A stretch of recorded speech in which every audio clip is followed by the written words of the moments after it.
a comenzar, muchachos. A ver, nosotros, como anuncio parroquial, ¿cierto? Decidimos que el parcial no les quedara tan largo, cortar hasta el tema del profesor Julián y comenzar con interacciones. Interacciones las acabamos entonces la clase anterior. Ahí termina realmente el tema de la unidad uno, pero el tema de interacciones se evaluará en el próximo parcial. Em, Hoy entonces comenzamos uno nuevo, que ya son como métodos de estudio en ecología. Pero antes de eso, pues yo les di mi palabra, y especialmente pues para los que están conectados bacanos si la ven, es que iba a ser como una conexión conceptual para que no se me perdieran. Entonces, lo primero que voy a presentar en este momento es esa conexión conceptual.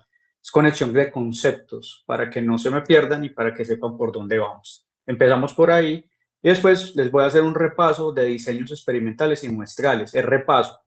Ustedes ya en teoría, en bioestadística, y diseño experimental, los tocaron, no significa que se acuerden, no, para nada, sino que sí les pedimos el favor de que desempolven un poquito eso porque va a ser necesario para más adelante. Entonces yo les voy a dar como un repaso.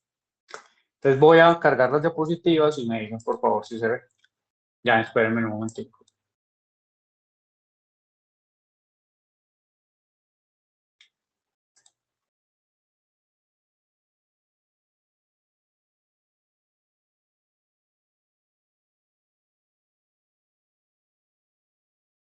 Bueno, muchachos, ya se está viendo mis diapositivas. Sí, profe. Bueno, entonces voy a tener unos minutos. Esto, de hecho, es bacano hacerlo, perdón, en varias de las materias en las que uno puede, porque eso hace que no se pierda en cuestión de conceptos, porque a veces uno ve tantas cosas que uno se puede perder fácilmente. Entonces esto, generalmente no, me gusta hacerlo y vamos a hablar un poquito acerca, unos 10, 15 minutos acerca de la unidad uno y cómo fue que se abordó. Entonces, primero, yo quise mostrarles, volver a recordarles, yo sé que lo han visto muchas veces, el objeto de estudio de la carrera. Son microorganismos, parásitos, células y analitos relacionados con el proceso de salud-enfermedad. Esto de una te empieza a decir algo, te empiezan a decir que parece haber una relación causal en que los microorganismos están entonces involucrados en el proceso o de salud o de la enfermedad o de los dos, se pueden ver unidos. Entonces los microorganismos son causa de un efecto en particular que son las enfermedades infecciosas en este caso y en algunas también ya parece tener relación en enfermedades no infecciosas. Entonces el centro resultan siendo los microorganismos. Una de las visiones para empezar a abordar esta relación en el proceso de salud-enfermedad de los microorganismos se aborda desde un área que se llama la ecología. Esto fue lo último que vimos en la clase anterior, que es como el centro al fin y al cabo. Lo que pasa es que hay que tener conceptos para poderlo entender. Dentro de esa concepción que se tiene de enfermedades infecciosas, muchos teóricos a partir de los años, y hace ya muchos años, se han detenido a estudiar que parece ser que la enfermedad es un proceso de interacciones, de relaciones entre diferentes, digamos, actores. Eso lo resume brevemente, pero no es tan breve porque de hecho son interacciones muy complejas, pero sí con pocos parámetros, digamos, en la figura que ven en la diapositiva, que se llama triángulo de la enfermedad. El triángulo de la enfermedad simplemente te está diciendo, bueno, para que se dé la enfermedad que está en el centro, debe haber una relación mínimamente entre estos tres actores. De hecho, pues hay otros tipos de figuras que explican otros actores. Debe haber entonces interacción hospedero-patógeno, hospedero-ambiente, patógeno-ambiente, para que se pueda dar una enfermedad como tal. Eso, visión simplista. Pero a que la vez me dice muchas cosas. Entonces, pensando, ¿los microorganismos son causa de las enfermedades? Pues sí, por eso lo estamos estudiando, ¿cierto? Y tenemos evidencia de eso. Pero además de eso, ¿será que cómo interactúen los microorganismos aporta a la causa de las enfermedades infecciosas? Entonces, esas interacciones, cómo se den, de esa diversidad en particular, o sea, esos microorganismos, esto parece que pueden ser causa de las enfermedades infecciosas. O una de las causas, no estoy hablando de la única causa, puede ser una de tantas. Vean que los microorganismos, de hecho, podrían estar en las tres ejes digamos, en los tres angulitos del triángulo, ¿cierto? Esos pueden ser patógenos, pueden entonces también estar asociados a un hospedero, en este caso pues nos interesa más los seres humanos, pero también están en el ambiente, entonces están como en todo, entonces pueden tener interacciones en todo momento y participar de este proceso. Es así entonces que nos hacemos esa pregunta, o sea, los microorganismos y sus interacciones como tal, en el ambiente, en el patógeno hospedero, ¿será que pueden aportar a las causas de las enfermedades infecciosas? Eso entonces, desde un punto de vista, porque lo podemos abordar desde varios, ustedes van a ver lo que son las materias infecciosas, desde la epidemiología, etcétera, que de pronto explican de otra manera, se meten un poco más al detalle, al cómo. La ecología tal vez estudie, ¿cierto?, algunas cosas del cómo, sino también el por qué, apoyándose de la evolución microbiana. Entonces no perdamos de vista la pregunta, ¿cierto? Los microorganismos y sus interacciones pueden ser causa, sabiendo, miran el objeto del estudio y que el objeto mismo se aproxima a una relación causal. Entonces, desde el punto de vista de la ecología, que es la ciencia que estudia las interacciones, pues es más que obvio acercarnos a esto, a esta pregunta desde ahí. Pero al mismo tiempo, no solo estudia las interacciones, sino que estudia la composición. Entonces, yo sé qué microorganismos pueden haber y conozco cómo interactúan y eso tendrá entonces un efecto. En esta ocasión puede ser efecto de salud o efecto de enfermedad. Bueno, entonces, microorganismos, la base. Pues primero que todo son muy diversos e interactúan.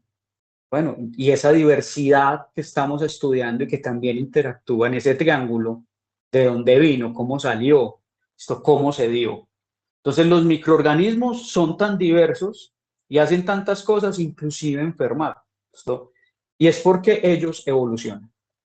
Eso quiere decir que lo primero que nos acercamos desde el punto de vista del curso es a entender cómo evolucionan los microorganismos, cómo van cambiando en el tiempo por diferentes tipos de fuerzas o fenómenos evolutivos y que eso genera la diversidad que hoy estudiamos en nuestras materias y que vamos a seguir estudiando tal vez el resto de la vida. ¿Tienen alguna pregunta hasta acá? No, profe, ninguna. Muchas gracias. Listo. Gracias. Entonces miremos esto. Esa es la primera. ¿Por qué tanta diversidad? Pues listo, no, porque ellos evolucionan. Entonces fue lo primero que vimos. Toda esa parte de evolución microbiana era para entender que los microorganismos cambian y seguirán cambiando. Entonces, de que esté pues este planeta, pues, tal vez en otros planetas también haya vida microbiana, pues todavía no lo sabemos, simplemente son hipótesis. Bueno, y si esos microorganismos son tan diversos, y eso, pues miren que estoy hablando de interacciones y composición, no me puedo perder de vista eso. Perdón acá. Esa diversidad, ¿cierto?, que estamos viendo, inclusive los patógenos, se debe organizar de alguna manera. Son muy diversos, ya sé por qué, pero ¿cómo la organizo? Entonces tuvimos que ir a mirar conceptos muy básicos de lo que es sistemática y de lo que es taxonomía y cómo se complementan entre sí. Entonces la sistemática es más que todo es contar esa historia de cómo evolucionaron, que también me ayuda a clasificar, y la taxonomía es netamente la acción de la clasificación en la organización. Hoy en día tenemos clasificación, tenemos sistemática microbiana y de esa manera es el que empezamos o que creemos que esa diversidad se puede organizar con diferentes entonces tipos de conceptos también dentro de ellos. Entonces por eso tuvimos que ir a mirar eso, cómo se organiza esa diversidad que yo quiero estudiar, que interactúa, esto que tiene una composición y que puede entonces estar participando en el proceso salud-enfermedad. ¿No? Bueno. Esa diversidad también tiene otro tipo de organización, ya no tanto sistemática o taxonómica, que es importante, por supuesto, sino que se organizan ya los entes como tal, esas células, esas esporas, esas partículas infectivas, como lo quieren llamar. Hay muchos tipos de nombres dependiendo del microorganismo que estemos hablando. También se organizan en cuestión de diferentes maneras, en cuestión de densidades poblacionales.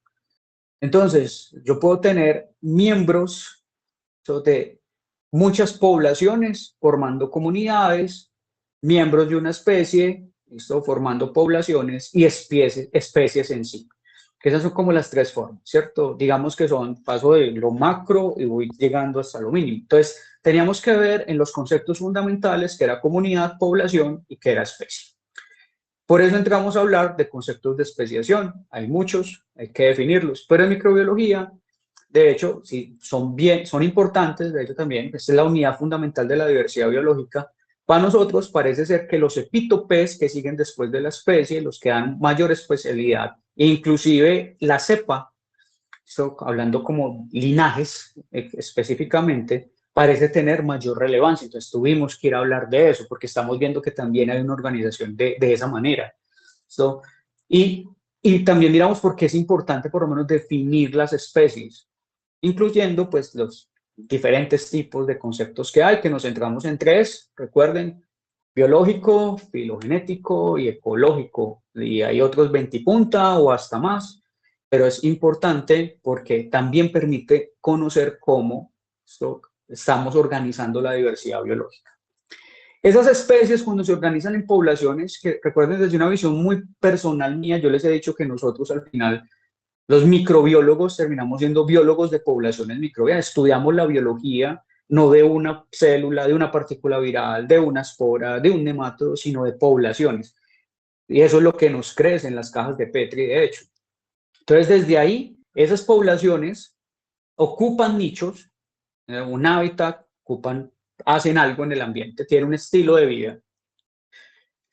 Tienen diferentes densidades poblacionales, tanto así que yo puedo hablar de diferentes tipos de riquezas, diferentes tipos de cosas, a lo que yo denomine, ¿cierto? Esas cosas, esos epítopes, y qué tanta cantidad hay dentro de cada una de ese tipo de cosas. A eso lo llamo riqueza, ¿cierto? Riqueza y abundancia. Entonces son densidades poblacionales distintas y que yo sé que van a seguir cambiando y evolucionando con el tiempo, tanto así que todavía se va a seguir generando más diversidad acerca de ellos. Eso entonces me dice, bueno, y esa diversidad, además, ¿cierto?, de los patógenos que hacen el ambiente. Entonces repasamos cosas muy generales de que, claro, además de enfermar, esa diversidad, también entonces participa en la transformación de energía en todo el planeta. Entonces por eso hay que ir a hablar de ciclos bioquímicos. Entonces además de enfermar, ¿qué más hace? Esto transforma, nada menos que transforma la energía en todo el planeta. Entonces los microorganismos empiezan a tener esa relevancia. Bueno, y esa diversidad que estoy estudiando, esa composición y esas interacciones, ¿cierto? ¿Cómo interactúa? ¿Cierto? Y cómo esa interacción puede ser posiblemente causa de las enfermedades infecciosas. Entonces entramos a mirar, sí, existen interacciones positivas y negativas dependiente de las densidades poblacionales o fitness que yo les hablaba. Y que esas parecen ser específicas dentro de una especie, lo que denominemos especie, o también entre especies que no solamente son microbianas, ahí también se incluye el ser humano. Y eso entonces genera que haya cierto tipo de dinámicas dentro de nosotros mismos, afuera, en cualquier parte en cuestión microbiana, que pueden entonces permitir o no que hayan invasiones microbianas para una infección, o que se pueden alterar ese tipo de poblaciones por esas interacciones también con el medio ambiente, pero también con otras poblaciones, independientemente que sean microbios o no. Eso permitirá entonces infección y por consiguiente también enfermedad. Y aquí es donde unimos entonces los conceptos. Aquí ya viene la flechita. Y claro, ya estoy estudiando interacciones, vengo y lo uno a la visión ecológica de las enfermedades infecciosas. Es una visión. ¿Es la visión correcta? Pues muchachos, yo no lo sé, ¿cierto? Es la visión que da la ecología, que es importante que la conozcan. Después van a ver cada tipo de microbio, ¿cierto? Los factores de virulencia se van a centrar mucho ahí, como en esa escuela molecular de la infección, que no está mal, es otro tipo de visión de ver la microbiología y por organísmica, se estudian bacteriología, virología, ¿cierto? Etcétera, etcétera. Aquí es pensar un poquito más a nivel poblacional y cómo esas interacciones sí tienen una real importancia en el proceso salud-enfermedad, que al final es lo que usted está estudiando. Eso es lo que hemos visto en la primera unidad. Y quiero que miren la conexión entonces conceptual que tiene la temática. Lo mismo haré en la segunda unidad, ¿no? Antecitos o con tiempo antes del segundo parcial. ¿Tienen alguna pregunta? No. ¿Queda claro? No sé. Sí, profe. Sí, Bueno. profe, muchas gracias. Entonces ya con eso, pues sí, ya el martes, pues espero que haga las debidas conexiones y pues van a ver algunas preguntas de cada uno de los temas, recuerden, entre abiertas y cerradas. De hecho, les entregamos como 2 parciales porque nos los dividimos entre el profe Julián y mi persona para calificarlos más rápido y que tengan la nota a tiempo. Bueno, muchachos, con eso entonces yo acabaría, si no tienen preguntas, esta parte.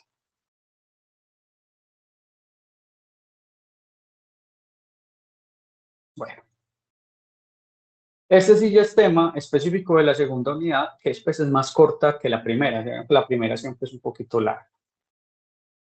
Bueno, vamos a hablar un poquito. Discúlpenme. Pues ya están viendo mis diapositivas. Sí. Bueno. Les voy a dar un breve repaso, tal vez incluyendo cosas nuevas, yo no lo sé. Yo no conozco bien lo que ustedes ven en bioestadística y diseño experimental. Un poquito aplicado, esto con ese contexto hacia la ecología, ¿cierto? La ciencia que estudia las interacciones y la composición. Esto es importante porque lo que sigue tiene conceptos estadísticos, tampoco pues demasiados, pero sí tiene cositas que queremos que entiendan. Entonces vuelvo a hacer un repaso. Entonces vamos a hablar un poquito acerca de diseños experimentales. Eso se asocia mucho con diseños muestrales. Puede haber una diferencia en cuestión de la manipulación. En los experimentos yo manipulo las muestras, generalmente a veces no. O en los diseños muestrales, todo con enfoque de ecología. Para empezar entonces la clase, que no creo que alcance a terminar hoy, me va a llevar un poquito de la siguiente que va a ser el próximo jueves, entonces le robo un poquito de tiempo al profesor Julián y después ya siguen con él, unas clases más. Hay que saber entonces que cuando nosotros estudiamos una ciencia, especialmente la microbiología, la vida microbiana como tal, como ciencia, es entonces que es obviamente un conjunto de conocimientos que se empezaron a generar por un método. Ese método se llama método científico, de los cuales tiene varios pasos, ¿cierto? Ese paso primero de la observación y que uno se deslumbra, que ojalá siempre fuera así, pero uno a veces pierde esa capacidad de asombro. Pero muchos de ustedes sí la tienen y se nota muchas veces en los laboratorios, que bacano, uno ya se va volviendo más viejito y lastimosamente la va perdiendo. Pero es eso, entonces capacidad de asombrarse y capacidad de observar y hacerse preguntas. Y después de generar hipótesis científicas que van a ser validadas, que le vas a dar sustento mediante experimentación. Esas hipótesis científicas son posibles explicaciones a fenómenos naturales. Y principalmente volvemos a la descripción de causas-efectos. Entonces ya vimos que nuestro objeto de estudio tiene una relación causal. O sea, pensamos que las células, los microorganismos y los analitos están relacionados con un fenómeno que se llama la salud, bueno, con 2 fenómenos, la salud y la enfermedad. Entonces, esas hipótesis dentro de nuestra área, específicamente dentro de la ecología también, como explicación, como visión a las enfermedades infecciosas, describen relaciones causa-efecto. Tienen varias características las hipótesis científicas para que sean científicas, porque si no, no lo serían. O podrían ser hipótesis metafísicas. Y ellas, ¿cierto? Sin ir a meterme en las creencias de nadie, como siempre, así cuando hablamos de evolución, esas creencias metafísicas difícilmente pueden ser evaluables o testeables mediante experimentación, ¿cierto? No, es muy complicado hacer un experimento para saber si un ente metafísico existe. Simplemente lo creemos y, bueno, y eso estaría bien para cada uno. Pero es complicado. Entonces, primero, la predicción que se genere, se llama una predicción testeable, es que se puede evaluar mediante experimentación. Siempre debe ser comprobable y además de eso, un término que impuso un filósofo de la ciencia que se llama Karl Popper, lo que las hipótesis científicas deben ser falseables, o sea, que se puedan falsear, que alguien pueda probar que son falsas.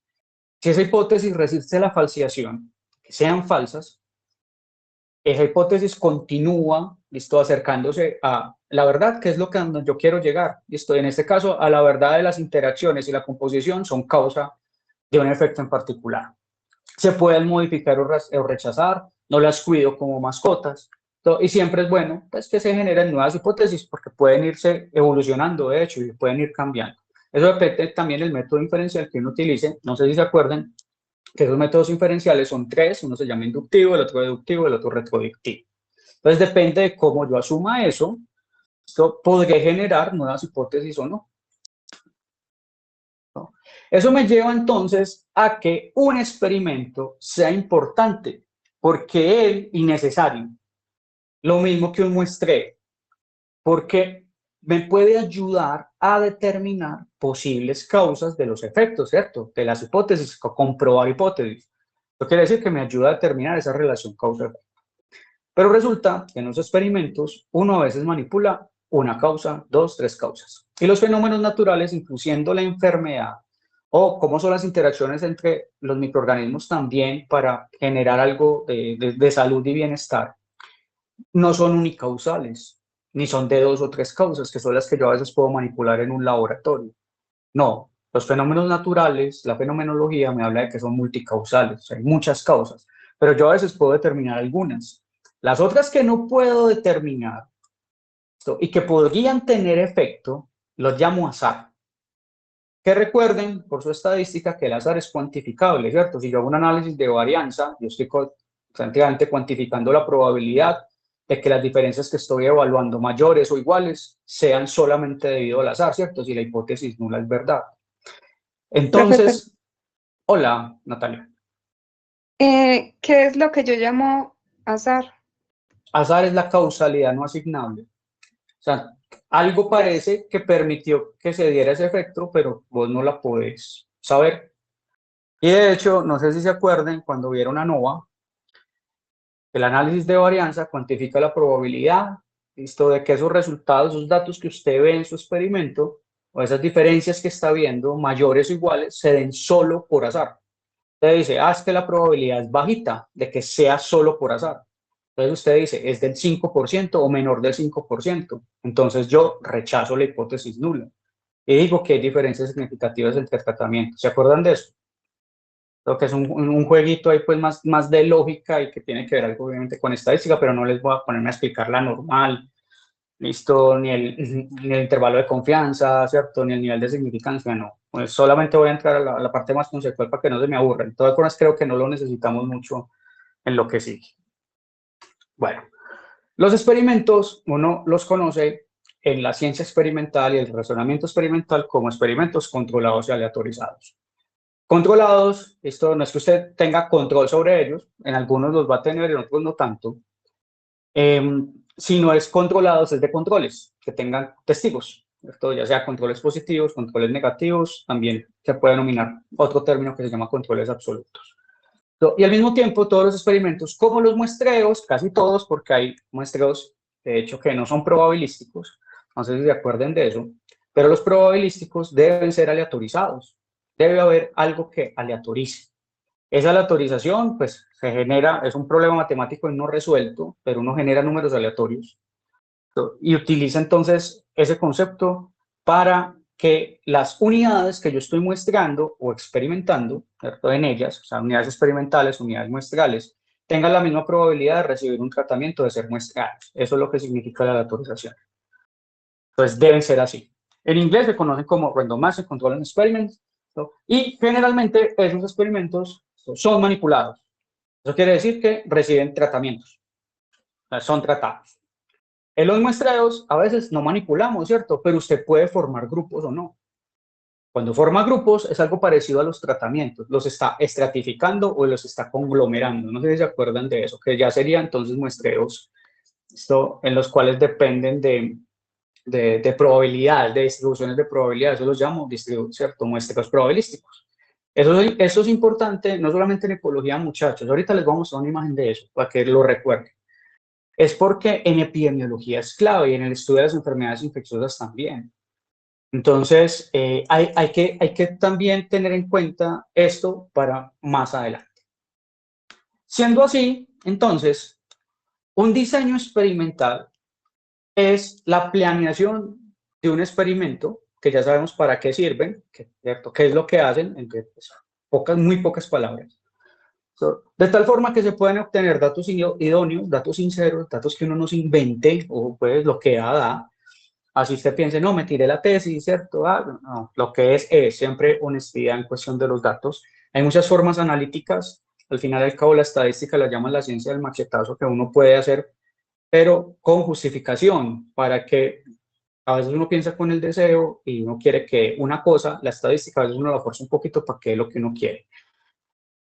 Eso puede estar muy mal, inclusive cuando estemos hablando de que eso puede impactar en pacientes, eso no se hace. De hecho, la estadística ya a nivel clínico es mucho más estricta que en otras áreas de la microbiología.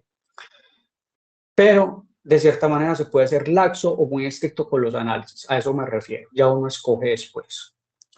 Entonces, esos datos idóneos, sinceros, honestos, se pueden analizar por diferentes vías analíticas y al final vas a tener conclusiones un poco más válidas que te pueden acercar a esa relación causa-efecto, que es como la verdad, como tal. La planeación experimental y la planeación muestral, independientemente de que sea ecología o no, muchachos, esto no solamente depende de sus conocimientos estadísticos, sino también de la plata y del tiempo de las personas. Uno no se puede pasar demasiado porque estaría desbordándose en cuestión financiera y también en cuestión de trabajo hacia las personas, y eso tiene implicaciones en el experimento o en el muestreo como tal. El diseño experimental, de hecho, para mí es un conjunto de tres cosas fundamentales. Esas tres cosas fundamentales son estas de acá. Son de que sí, hay que saber estadística, ¿cierto? O algo de ella para poder diseñar bien un muestreo o un experimento. Hay que saber mucha microbiología. Pero eso estamos, ¿cierto? Le estamos estudiando, estamos conociendo mucho acerca de los microorganismos, en este caso más patógenos que otra cosa, pero por ahí vamos. Y bioestadística, lastimosamente, no sé, mentiras, yo creo que soy de los poquitos que les gusta, pero la ven como un tedio. Está bien, no les voy a criticar eso, ni mucho menos, cada quien puede tener una visión acerca de un área en particular, pero por lo menos que sepan cuál es la utilidad de la estadística en microbiología. Eso sería lo más importante, ¿cierto? ¿En qué me ayuda la estadística en microbiología? Y en esta área, pues saben que es supremamente importante. De hecho, te ayuda a la toma de decisiones. Eso es lo que te ayuda a la estadística. Y hay otro aspecto fundamental dentro del diseño experimental que se llama la lógica, pero la lógica la estudio dentro de la filosofía. Y eso se llama lógica inferencial. La lógica inferencial me ayuda a tomar mejores decisiones con base en la estadística y en conocer microbiología, y eso me hace tener mejores diseños experimentales y mejores diseños muestrales. En ecología pasa algo que en epidemiología también, por eso son tan relacionadas. Es que no solamente los microorganismos resultan ser importantes, claro que sí, sino esa interacción, como lo vemos acá en los círculos de esta figura de este paper, por acá que se me perdió el mouse. Miren como que van dando entre ambientes, sociedades, hospederos y microorganismos, y todo parece entonces estar interconectado. No se acerca a la visión One Health, pues tampoco aquí la tocamos mucho, simplemente hablamos un poquitico de ella. Pero es ese impacto de esa relación que tienen, al final termina siendo un aspecto ecológico y epidemiológico como tal de las enfermedades infecciosas impactando la sociedad y el ambiente. Esto es el estudio de las epidemias. Eso lo vuelve todo un reto, porque ya no es que solamente trabajes en laboratorio, te toca salir y evaluar qué es lo que está pasando en ese tipo de interacciones que son más complejas que solamente entre microorganismos per se. Ya sea entre microorganismos, hospederos, sociedades y el mismo ambiente. Entonces eso vuelve un reto a toda esta parte ecológica en cuestión estadística. Muchachos, ¿vamos bien? Cuéntenme. ¿Alguna pregunta? ¿Me siguen escuchando? Sí, profe, todo bien. Todo bien. Bueno. En epidemiología, yo sé que se centran mucho en cosas de cálculos de tasas, morbilidad, mortalidad, etcétera, etcétera. Pero también sería muy bacano que en algún momento también vieran, no sé si en la misma materia o por fuera, la relación ya que tiene esta área con la epidemiología y para qué sirve. Sigamos por acá. No me pierda el mouse. Bueno, este paper es muy viejito, pero creo que aporta en cuestión de las preguntas que uno se puede hacer cuando ya va a estudiar la composición y las interacciones microbianas con un fin en particular. Entonces, puede ser entonces que yo tenga acá los temas de estudio en esta columnita y acá las preguntas y los análisis que yo pueda hacer a partir de la temática. Puedo mirar entonces el efecto del ambiente sobre la biodiversidad, los cambios en el espacio y tiempo sobre esa diversidad, fuentes de contaminación. Puedo también mirar composición microbiana y estructura, que es, de hecho, eso se encarga la ecología. Y puedo mirar entonces la sistemática y la taxonomía también. Entonces, miren que terminan siendo preguntas, estos temas de estudio muy de ecología, el que ya vimos, de hecho, en la primera unidad. Bueno, es muy importante, muchachos, como en toda investigación, hacerse la pregunta adecuada y lo más pulido posible. Las preguntas adecuadas siempre van a definir muy bien, y las hipótesis, por supuesto, muy bien la estrategia de muestreo o la estrategia experimental que yo debo hacer. Si yo no lo tengo bien desde ahí, lo que sigue, que es entonces establecer test en cuestión de hipótesis. Recuerden por su materia, no lo tienen que por qué saber, de pronto ya se les olvidó, pero que recuerden que en cuestión de estadística o bioestadística, digamos que yo puedo hacer una división. Yo puedo hablar de estadística descriptiva, ¿no? Que entonces es mirar las medidas de tendencia central, mirar el posicionamiento, la dispersión, y las frecuencias de una población de datos en particular, esté agrupada o no esté agrupada. Entonces me sirve para describir, recolectar los datos, pulirlos, moldearlos, conocerlos un poco más, ¿no? Y eso generará cierto tipo de conclusiones, pero al final no te va a permitir hacer pruebas de hipótesis, que es lo que se refiere. Porque esta es la segunda parte de la estadística, la otra se llama inferencial, ¿no? Y la inferencial tiene dos formas entonces de hacerse. Primero, una que se llama estimación de parámetros y más parámetros, y la otra se llama pruebas de hipótesis, en donde se encuentran muchas pruebas, incluyendo la más famosa dentro de la estadística que se llama análisis de varianza, entre otras. Tiene muchas. Entonces, si vos tenés una estrategia de muestreo definido, una estrategia experimental, o sea, sabes cómo muestrar y sabes cómo hacer el experimento, vos deberías saber cómo analizar. Pues eso suena bonito, pero generalmente no pasa así, y menos mal que no pasa porque eso me da trabajo. Pero debería pasar, ¿cierto? Si vas a hacer eso, pues tenés que saber cómo analizar. A eso es lo que me refiero. Y ya después tomar conclusiones o decisiones. Y todos los temas de estudio pasan, de hecho, por lo mismo. La pregunta, definir bien el test estadístico y después realmente cómo concluir. Sabes muy bien que yo puedo tener un diseño muestral experimental y tener muchas vías analíticas si lo monté bien. Lo monté bien, correcto. Con lógica, con conocimiento de la estadística y de mucha microbiología.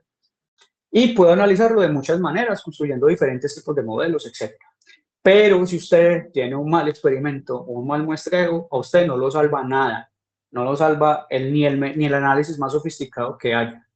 Así sea el machetazo más grande. No es posible. Porque ya, de hecho, viola la lógica. Es cuando generalmente pasa eso, cuando no lo hacen bien. Entonces, pues, no hay nada que hacer. Eso lo tenemos que trasladar, de hecho, muchachos, sí, claro, ecosistemas, irnos por allá, muestrar, pacientes, agua, suelo, aire, lo que ustedes quieran. Pero también en el laboratorio se puede entonces hacer. Entonces, miren, siempre van a ver unos ecosistemas microbianos. Ojo, también en el laboratorio. Sí, ok, ahí yo los puedo armar. Puedo hacer algo que se llama comunidades sintéticas. Las sintéticas es que usted las selecciona, usted misma las arma. Prácticamente tiene un efecto antropogénico gigante. Pero también hay comunidades que están en la naturaleza interactuando todo el tiempo, en un paciente o en cualquier otro tipo de hábitat. Eso entonces me lleva a pensar que puedo hacer experimentos en el laboratorio, de hecho hasta secuenciamiento, y puedo entonces aplicar de cierta manera teoría microbiológica, teoría ecológica, están entonces ahí pegaditos. Y además de los datos, de los experimentos, puedo aplicar algo que se llama modelos ecológicos, que en unas pocas clases yo ya les explicaré qué modelos ecológicos hay, que explican cómo es la dinámica poblacional, la modelan para que uno entienda mejor las interacciones que pueden ser causa de las enfermedades infecciosas. Eso es importante. Y esto entonces después me va a llevar con esos modelos, o son explicaciones matemáticas, a acercarme un poquito a cómo funcionan los microorganismos en el ecosistema y qué servicios ecosistémicos están dando, inclusive los de enfermedad y los de salud. A eso me refiero. Cuando yo estoy generando modelos ecológicos, incluyendo los típicos en estadística, los que uno ve pregrado, estadística frecuentista, uno genera para casi todos los modelos hipótesis nulas, hipótesis alternas, y en ecología pues también se da. No sé si recuerdan eso. Entonces, una cosa son las hipótesis científicas, y de cada test que uno haga para comprobar esa hipótesis científica, uno puede generar hipótesis estadísticas. En una hipótesis científica usted no tiene una nula y una alterna, o por lo menos pues a mí no me suena, pero si en estadística la tenés.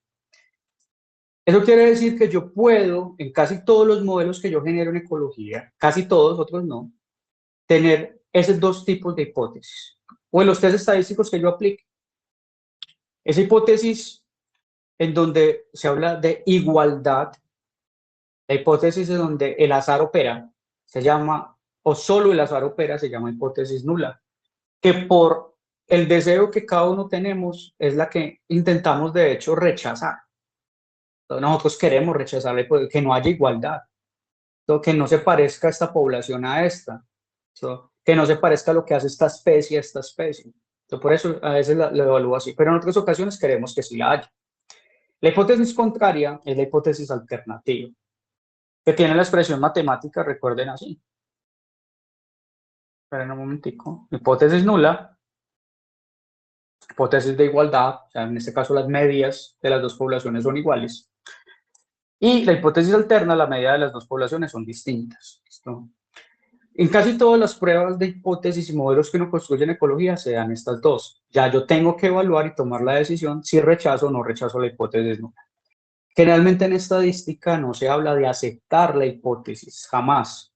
Porque si tú la aceptas, ¿cierto? Estás diciendo que llegaste pues a la verdad absoluta, ¿cierto? Yo ya acepté que eso era así. Mentira es que si cambian algo en los datos o es menos muestreo o hasta más muestreo, puede ser que la hipótesis te cambie y la inferencia, que es la toma de decisiones, cambie totalmente, ¿no?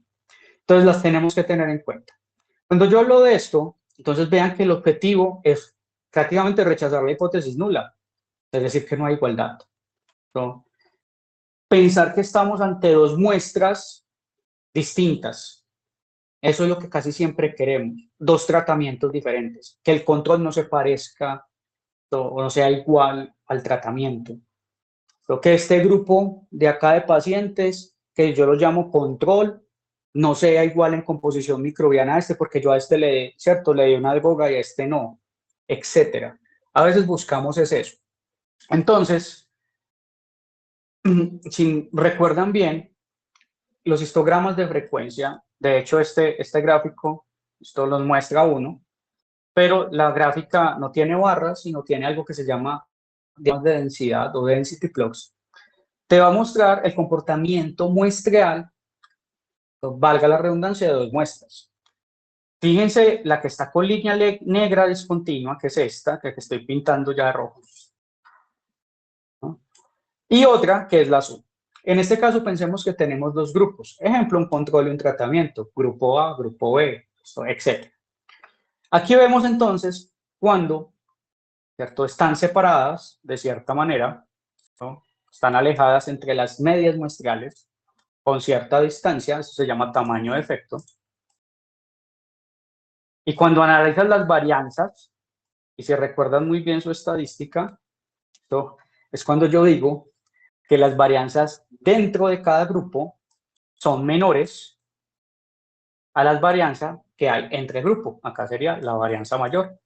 Esa es la famosa prueba F, no sé si se acuerdan. La F es eso, mirar las varianzas. Entonces dices, si la varianza dentro del grupo es menor que la varianza entre grupos, yo estaría rechazando la hipótesis nula, la hipótesis de igualdad. Estoy diciendo que las medias son diferentes y los grupos son distintos, ¿no? Eso quiere decir que una prueba de F así, me da un F ratio grande y un valor P pequeño. Ya que es donde yo digo, tienen diferencias significativas. Si usted no sabe mirar el F ratio, pues tampoco es la necesidad. P menor a 0.05 en estándar científico. Claro, hay diferencias significativas.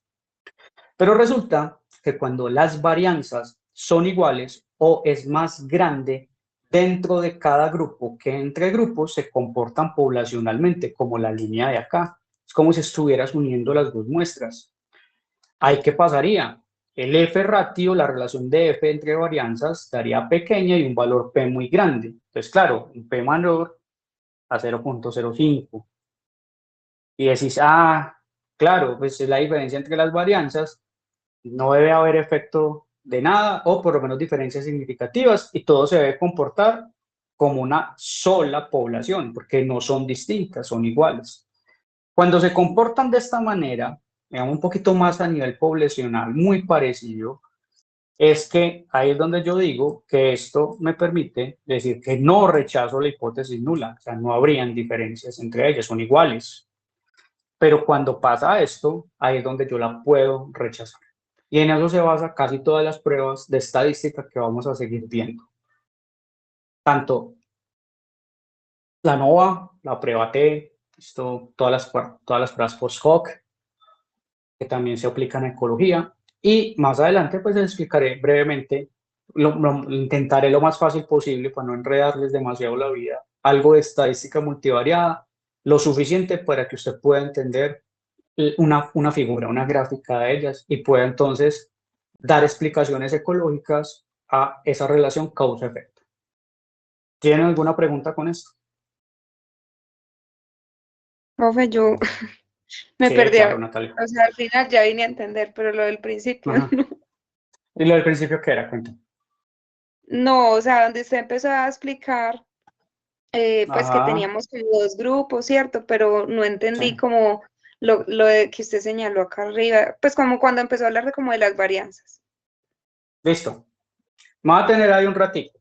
Yo sé que casi todos ya vieron estadística y diseño, pero yo no asumo que se acuerdan, ¿no? Sino que pues hay oportunidad de ir a repasar. Bueno, vamos a hacer dibujitos, me van a quedar feos, pero no me importa, desde que los pueda explicar. Bueno, espérate, yo me ubico acá. No. Que quiero saber dónde está él. Discúlpenme, muchachos, que está aquí como ya. Están viendo mi diapositiva en blanco, ¿cierto, Natalia? Sí. Bueno, miren todo lo que les expliqué. Suponga que usted o va a hacer un experimento o va a hacer un muestreo. ¿Listo? Y usted tiene una hipótesis de ecología microbiana, obviamente asociado o relacionado a enfermedades infecciosas. Por ejemplo, usted quiere saber, ¿cierto?, si la composición microbiana es parecido a pacientes que tienen diabetes tipo 2 a pacientes que no la tienen. ¿Claro hasta ahí? Tengo dos grupos. Entonces, obviamente yo estoy hablando de la composición. Quiero saber, porque puede ser que la composición tenga algo que ver con el tratamiento de la enfermedad, etcétera. Pues yo quiero evaluarlo y empezar a responder ese tipo de preguntas. Entonces, primero que todo, yo quiero ver la composición. Esa es mi pregunta. Si la composición varía entre esos dos grupos, posiblemente eso ayude al tratamiento de la diabetes. Una hipótesis pues que lancé. Tengo un grupo A y tengo un grupo B, ¿no? Cuando usted monta este experimento en su cabecita, este ensayo o este muestreo, pues de hecho usted no va a generar diabetes tipo 2 en pacientes, simplemente los va a muestrear, independientemente de cómo sea. Usted va a tener dos grupos. Usted puede tener entonces un grupo control que no tiene diabetes y otro que sí tiene diabetes. Vamos bien. Entonces tengo los dos. Resulta que yo empiezo a pensar con el deseo, lo que hacemos pues, todos los seres humanos, normal. Y yo, de hecho, muy interno, quiero que hayan diferencias, quiero que haya diferencia en la composición. O sea, los microorganismos yo quiero que sean distintos, por algo lo estoy haciendo, ¿cierto? Yo me lo imagino. Pero también me puedo llevar la sorpresa de que sea parecida a la composición microbiana en cada uno de ellos. Y estoy hablando de composición por lo menos a nivel de, intestinal, del sistema digestivo. Entonces, yo monto un ensayo, monto un muestreo, tengo un N, muestreo tantos acá, tantos allí, y lo establezco. Al final ya tienes todos los datos. Entonces, lo que uno hace acá es preguntarse, bueno, ¿cómo hago para saber si ellos son diferentes o son iguales? Eso quiere decir que hay un efecto probable, esto, de que la diabetes esté causando alteraciones en el microbioma del ser humano. Para eso tendría yo que hacer pruebas de hipótesis, ¿cierto? Esas pruebas de hipótesis, al menos, hay una que se llama contraste de hipótesis, es que me va a contrastar en lo que es la hipótesis nula y la hipótesis alterna. La hipótesis nula te va a decir, venga, su grupo A y B son igualitos, no habían diferencias entre ellos. Por lo tanto, ahí es donde uno se pone a llorar y dice, ah, bueno, pero recuerden que a veces uno tiene como objetivo rechazar esta vuelta. La hipótesis alterna te dice lo contrario. Esto, pues, son distintas. Yo tengo que entrar a saber, entrar a evaluar. Una forma de hacerlo es haciendo un famoso, ¿cierto? Que se lo inventó un agrónomo que se llama Ronald Fisher, que se llama análisis de varianza. Fisher es un nombre, ¿cierto? Es este. Fisher. Me disculpa si lo escribí mal. Fisher. Esto, de pronto aquí una C. La F viene de ahí. Se utiliza cierta distribución de probabilidad para calcular entonces unos números. Dejémoslo así. Pero es la NOVA la que lo utiliza. Esa F se basa en lo siguiente. Resulta que vamos a mirar, esto es composición. Puede ser que midamos abundancias, por ejemplo, ¿no? O algún índice de diversidad. Y acá está mi grupo A y mi grupo B. Entonces, puede pasar uno de estos casos. Puede ser entonces que la varianza, que recuerden, la varianza es la desviación estándar al cuadrado, una medida, esto es la varianza. Y la desviación estándar es la distancia que tiene cada dato con respecto a una media muestreal. Entonces, yo voy a pintar acá la media y acá están los datos de abundancia o de riqueza, lo que quieras. Estás midiendo diversidad de estos de acá. Y voy a pintar acá también la distancia y esto me va a dar una desviación estándar que se puede expresar en varianza, ¿cierto? De cada grupo. Ahí me siguen. Sí, profe. Bueno, resulta que cuando yo evalúo las varianzas dentro de cada grupo,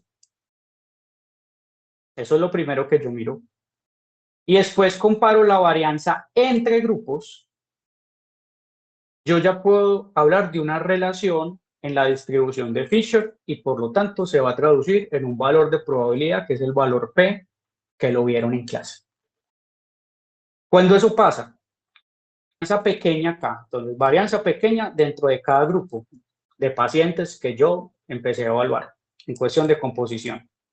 Pero la varianza es muy grande entre ellos, eso genera un F ratio o una razón de F, que así es que se mide, muy grande, que tiene una traducción en un valor P pequeño, generalmente en estándar científico por lo menos menor a 0.05.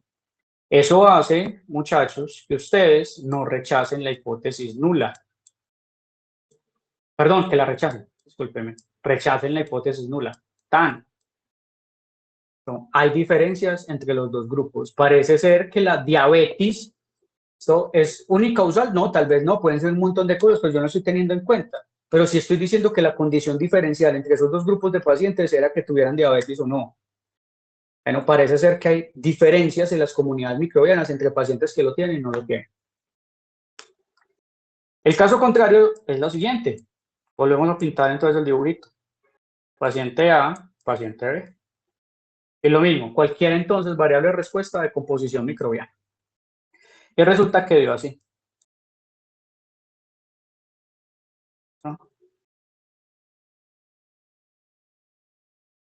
Y por acá póngale que está la media.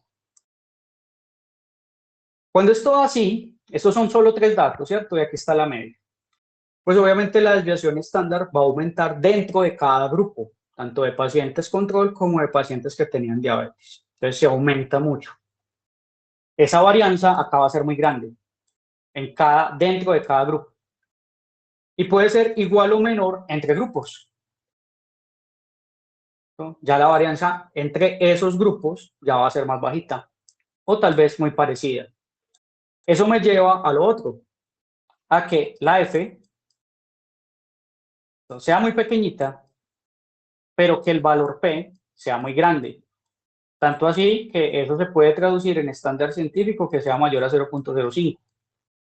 Y que estés diciendo que no puedes rechazar la hipótesis nula. O sea, que las dos poblaciones en cuestión de composición son iguales y que tal vez la diabetes no sea la causa de esa variación, porque es que no la hay, ¿cierto? No la detecté. Eso quiere decir que al final, en un histograma de frecuencias, ¿no? Cuando pasa este caso, las dos poblaciones se comportan como así, ¿sí ven? Muy parecida, que al final se puede traducir como si fuera un comportamiento totalmente poblacional. Esa era lo que aparecía en la gráfica como de que estaba a favor del no rechazo de la hipótesis nula, o sea, de que había igualdad. Todo se comporta como una sola cosa. Claro que si no hay diferencias, pues, ¿qué vamos a decir? Pero si yo llego y las detecto, lo más seguro es que esas dos poblaciones se puedan comportar algo así. Que esas dos muestras más bien, ¿no? Si pensamos pues que hay normalidad, hay simetría, bueno, etc. Bla, bla, bla. Y de esa manera pues lo sabremos, ¿cierto? Composicionalmente pues no son iguales, son distintas. La posible causa, estoy hablando de probabilidad, era que tuvieran diabetes, porque era lo único que yo estaba midiendo. Pero fue solo por eso, no, tal vez hubieron otras cosas, ¿cierto? Pero yo no las puedo detectar. Pero yo medí, ¿cierto? Con el valor P, ¿cuál era la probabilidad de ese azar? Que de hecho lo es.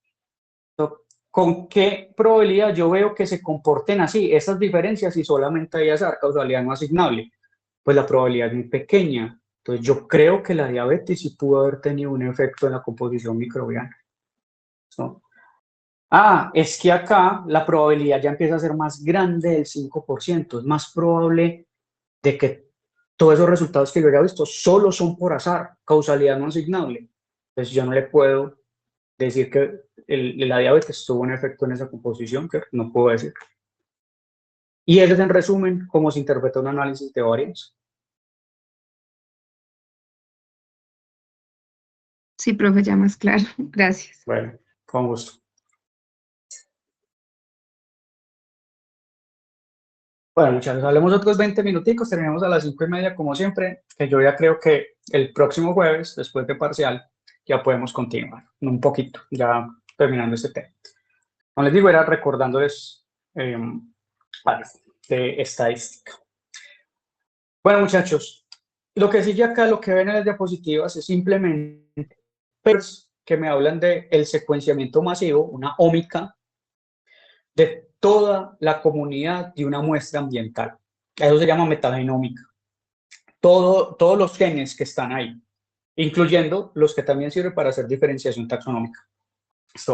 Esa metagenómica que se estudia mucho en ecología para conocer la composición de una muestra ambiental, incluyendo muestras de pacientes, por supuesto, tiene entonces lo mismo que hemos estado hablando. Entonces, por eso va a pasar rápido. Miren, ¿cierto? Definir la pregunta de interés siempre.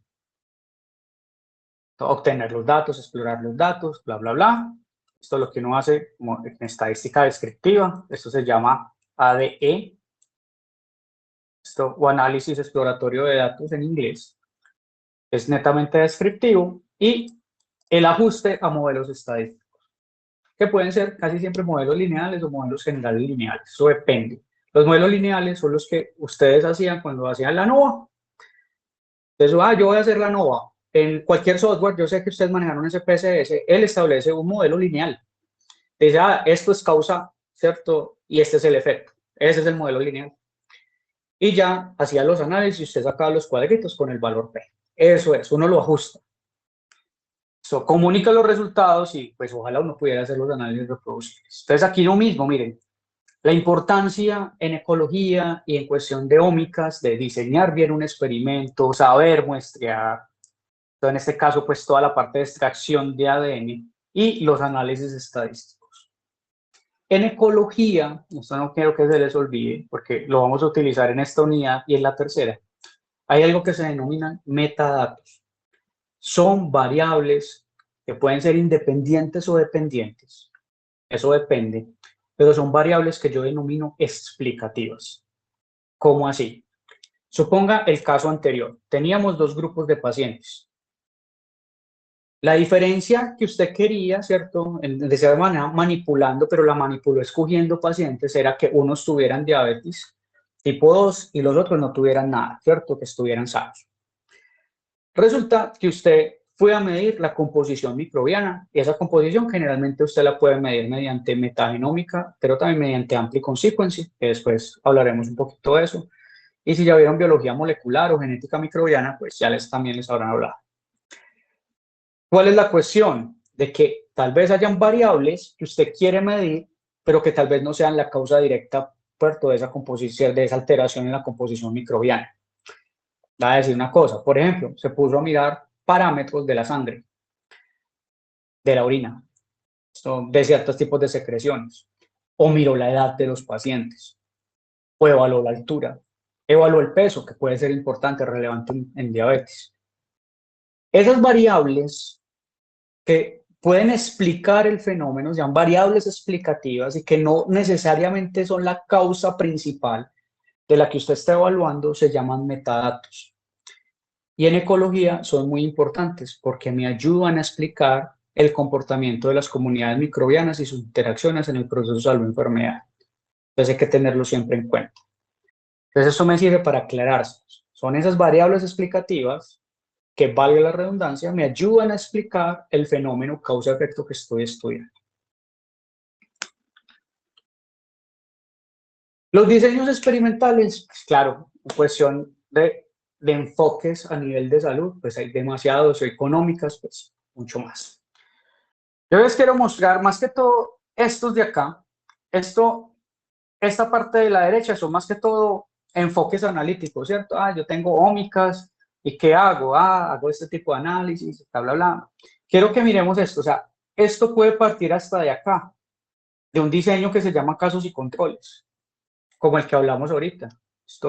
Controles acá, miramos la composición, casos acá. Y esto me puede ayudar a mí a hacer un montón de comparaciones, ¿cierto? Puedo entonces utilizar diferentes enfoques ómicos, que son importantes, miren, en epidemiología, metagenómica, transcriptómica, metatranscriptómica, metaproteómica, metabolómica, etc. Eso quiere decir también que puedo generar múltiples metadatos. Los metadatos era lo que yo ahorita les explicaba, son variables explicativas. Miren todos los datos que yo podría tener. Bueno, ¿cómo lo analizo? Tengo que integrarlo. Entonces, ahí viene una serie de cosas, yo no me voy a meter en este boleo, ni ustedes mucho menos, en donde utilizo estadística uni y multivariada para utilizar esos datos y poder sacar las mejores conclusiones posibles, pero todo basado bajo un diseño experimental. Los diseños experimentales no solamente en epidemiología pueden ser importantes en cuestión de ecología, sino también para evaluar algunas hipótesis en el laboratorio. Ejemplo, exclusión competitiva. Es que yo tengo una unidad experimental, que es un Erlenmeyer que tiene medio de cultivo, y coloco a competir dos cepas. Puedo o no variar las condiciones, etcétera, y puedo medir fitness. Eso es un experimento.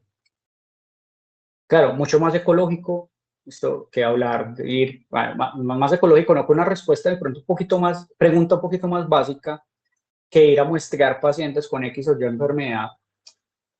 Esto es más que cómo se compiten entre ellos, pero puede ser de utilidad, ¿cierto? Ya vimos eso, me puede ayudar a tal vez empezar a diseñar probióticos, ¿listo? O cómo compiten esos patógenos con otro tipo entonces de microorganismos, y todo eso lo puedo hacer in vitro, ¿listo? Puedo entonces cambiar las condiciones de crecimiento, mirar cómo explotan recursos. Por ejemplo, acá, ese tipo de explotación de recursos que saben muy bien, que es que explotan diferentes dimensiones del nicho. Si lo explotan diferentemente que el otro, pues podemos estar hablando de nichos distintos, actividad y ubicación diferentes, o formas de vida distintas, estilos de vida. Y me pueden generar esto que se llama entonces mapas adaptativos, que ya también se los expliqué. Y es la forma como esas cepas en diferentes condiciones pueden explotar diferentes recursos. Entonces uno genera estos mapas. Y esos recursos en interacción o no, esto pues o sea, lo explota mejor, entonces la montañita va a ser más grande. No lo explota tanto, entonces la montañita va a ser más pequeña. Entonces me permite comparar entre dimensiones del nicho y condiciones ambientales prácticamente, cómo X microbio está entonces explotando mejor cada uno entonces de esos nichos, ¿no? Y medir fitness, ya sea que marque o no las bacterias, eso depende, bueno, en fin, el fitness acá es supremamente importante. Fitness, recuerden, capacidad reproductiva, que puede ser casi siempre densidades poblacionales de esas cepas. Entonces resulta que, miren, tanto en epidemiología como ya en laboratorios en el laboratorio, en experimentos todavía más básicos en ecología, se necesita el diseño experimental y el diseño muestral. Para esto, entonces voy a entrar a definir y también a recordarles algunos elementos básicos del diseño rápidamente. Hay 7 casos, ¿cierto? 7, digamos, definiciones, y vamos a ver hasta dónde llegamos en estos 15 minuticos, que son importantes a la hora de hacer bien un muestreo o hacer bien un experimento. Este libro generalmente lo recomiendo mucho.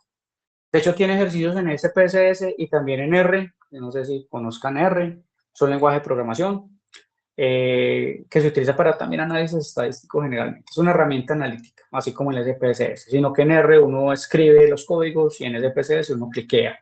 Pero al final, algunos resultados dan parecidos. Lo que pasa es que en SPSS no puedo parametrizar tanto los análisis, o sea, no le puedo cambiar tantas variables como en R, que puedo hacer lo que yo quiera. Bueno, vamos a hablar de unidades experimentales, unidades muestrales, unidades observacionales. Esa sería entonces la primera, que son tratamientos, que son controles. ¿Cuáles son los tipos de variables? Recuerden que hay cuantitativas y cualitativas. Dentro de las cuantitativas eso hay divisiones, y dentro de las cualitativas también. Y depende de la naturaleza de la variable, a veces se le llama naturaleza, yo escojo el tipo analítico que voy a hacer, ¿cierto? El plan de análisis yo lo construyo a partir del juego entre variables cuantitativas y cualitativas. Hablar un poquito de cálculo de tamaño muestral y de diferentes tipos de muestreos. ¿Qué significa la aleatorización y la confusión? ¿Qué es un factor de bloqueo y por qué es importante en estudios ecológicos? ¿Y qué significan réplicas biológicas versus réplicas técnicas o también llamadas pseudo-replicaciones? ¿Y cuáles son sus consecuencias a nivel estadístico? Si uno tiene más o menos claro esto, uno puede construir de cierta manera bien un buen diseño experimental o muestral, de hecho en cualquier campo, no solamente en ecología. Empecemos a hablar del primero.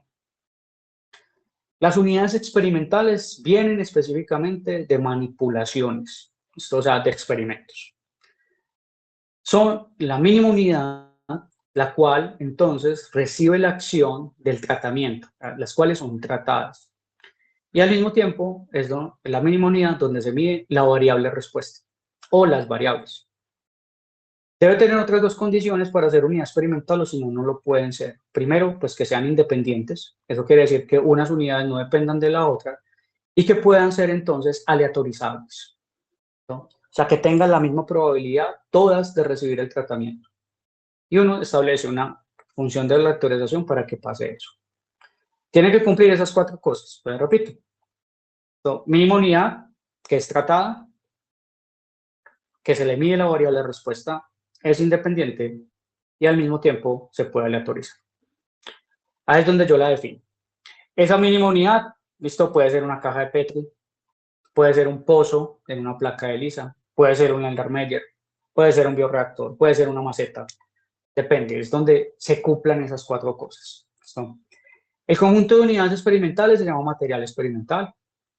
¿Listo? Y generalmente las unidades experimentales, ojalá las pueda replicar. Quiere, por lo menos, hacer análisis de varianza, replíquela al menos 3 veces para que haga estadística inferencial. Si no, pues no va a poder. Pero al menos 3 veces, si se le daña una, queda con 2 y ahí ya no puede hacer nada. Entonces, pragmáticamente, ojalá fueran más de 3 por si se le llegan a dañar unidades experimentales, pero se deben replicar. ¿No?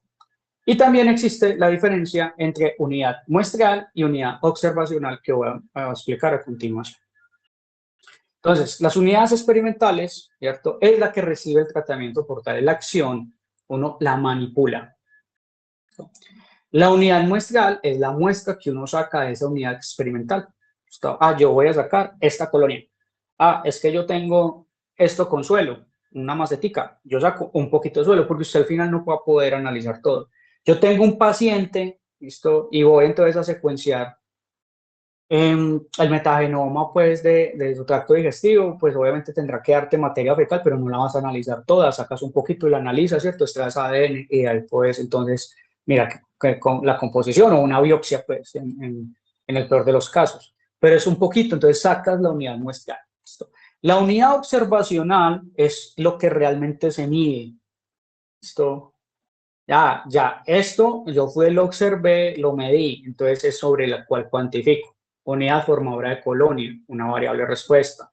Unidad formadora de placa, ¿no? Partes por millón. Puedo también cuantificar diversidad, riquezas, abundancias, hablar de índices. Esas serían las unidades entonces observacionales. Y hay que establecer entonces la diferencia. ¿Tienen alguna pregunta con eso? Esa unidad observacional, ¿qué es lo que mira? Sí, es lo que realmente se mide, ¿cierto? Entonces usted saca una muestra y cuando la va a ir a medir, usted ya habla que esa medición es la unidad observacional. Es la medición en sí. Bueno, ¿quedó claro? Sí, profe, gracias. Listo, perfecto. Muchas veces esto tiene muchas aristas. O sea, esta es una definición del libro, ¿listo? Pero puede ser que vos no tengas unidades experimentales per se. Vos tenés, son pacientes, ¿cierto? Vos no los vas a manipular. O tenés algo que no manipules, ¿cierto? Por ejemplo, árboles, y querés conocer algo de la diversidad microbiana de los árboles, vos no vas a manipular de cierta manera. Entonces no se denominan muchas veces unidades experimentales. Uno lo que saca es una muestra. Se pueden denominar también unidades muestrales cuando se sacan así. Lo mismo, puedes tener un paciente que no le vas a sacar absolutamente nada, ni una muestra, ni nada, sino simplemente vas a observar. Vas a tomar datos del peso, de la altura, etcétera. Y ahí estás observando, no manipulas. Esos también podrían ser unidades observacionales. De todas formas, la definición del libro es esta que les acabo de dar, la que aparece en la diapositiva, pero tiene aristas, pero no los quiero enredar. Hablemos ahora de los tratamientos. Los tratamientos son conjuntos de acciones que se aplican sobre las unidades experimentales. Puede ser una acción, puede ser 2 acciones, 3 acciones, etc. ¿Listo? Esas acciones que son sujetas a comparar, ¿a qué me refiero? Pues yo puedo ejercer una acción, aplicar algo, y en otras unidades experimentales no aplicar. Pues son sujetas de comparación, las quieres comparar. Esos son tratamientos. Las acciones generalmente se denominan como factores. Y los factores pueden tener diferentes tipos de dosis. A esas dosis, a esas escalas o esa estratificación del factor se denominan niveles.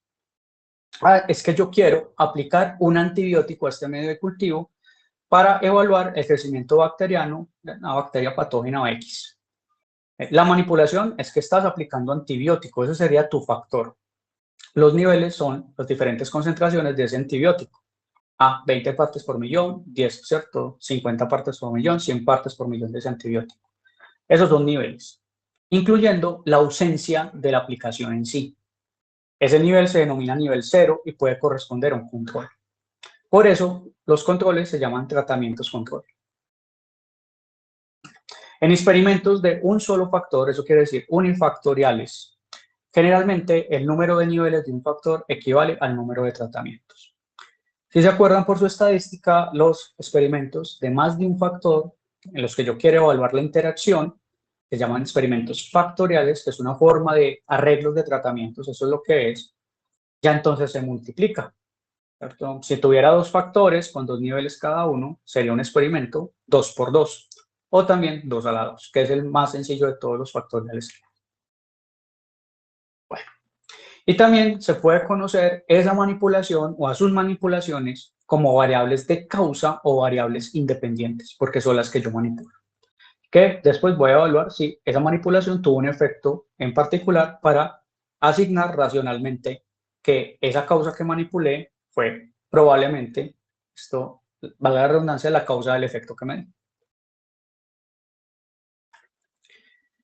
Dentro de los tratamientos existen los controles. Eso hace parte de los tratamientos. Y son, como dice ahí, y está en mayúscula, supremamente importantes. Tanto así que en un ensayo, pues yo he visto experimentos y cuando he evaluado tesis, a veces les falta un control o no colocaron el control adecuado. Eso hace que el experimento sea totalmente inválido. O sea, los controles validan el experimento. Y si no los tienes bien, te puedes, se caga uno en todo. ¿No? La definición del control absoluto es muy sencilla, suena boba. Y es que ese control es igual al tratamiento, excepto por el tratamiento en sí. O sea, es igualito a lo manipulado, excepto por la manipulación. Eso tiene una lógica de asignación de causas. Es decir, si este no lo tenía y es distinto al que lo tenía, lo más lógico es que la manipulación que yo hice fuera la responsable del efecto que vi. Eso es un control prácticamente. La cuestión es que los controles también pueden tener contrastes de efectos. Denominamos controles positivos y controles negativos, ¿cierto? Los controles positivos, recuerde que es lo que prueban, lo que usted quiere probar.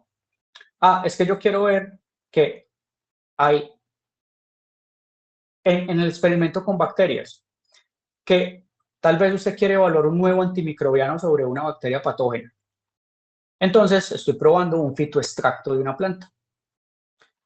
Yo quiero ver, mire lo que yo quiero ver inhibición, ¿cierto? Por lo tanto, yo como control positivo que refuerza a esa creencia que yo tengo que evaluar algo que produzca ese efecto. Por eso lo llamo positivo. Eso quiere decir, ejemplo, una molécula antimicrobiana ya conocida que tenga efecto inhibitorio sobre la bacteria, un antibiótico, por ejemplo.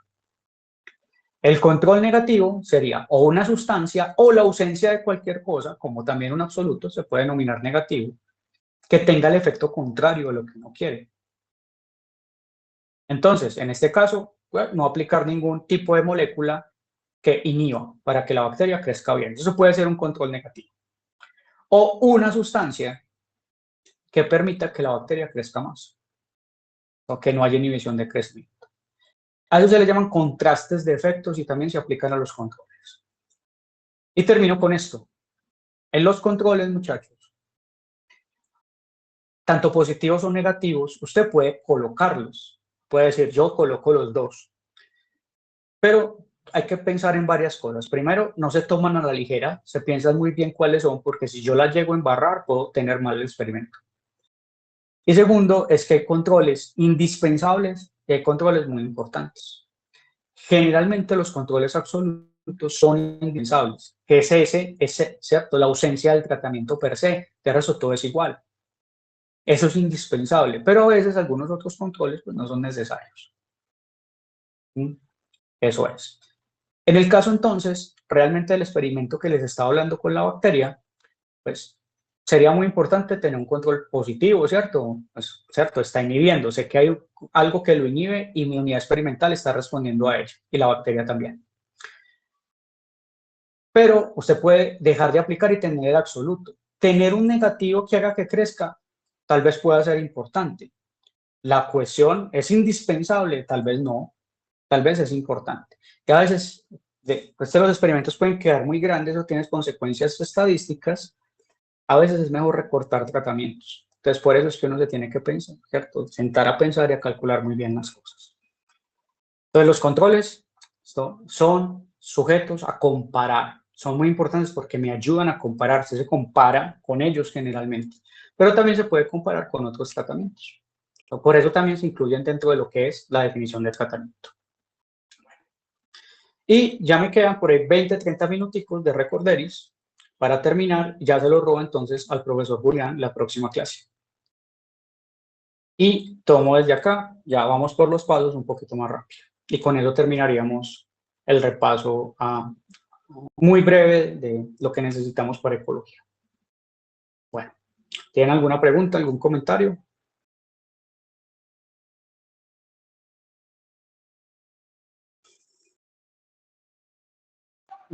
No, profe, la verdad, no muy claro la información que usted nos dio. Muchas gracias. Listo, gracias, Enzo. Listo. Bueno, muchachos, se cuidan, estudien bastante, nos vemos el martes.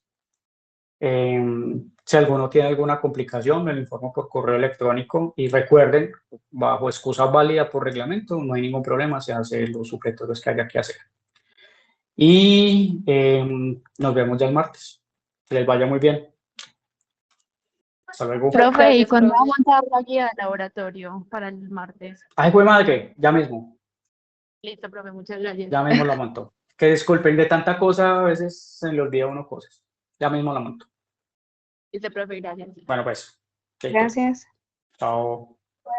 Gracias, profe. Muchas gracias, profe. Hasta Feliz luego. tarde. Feliz tarde.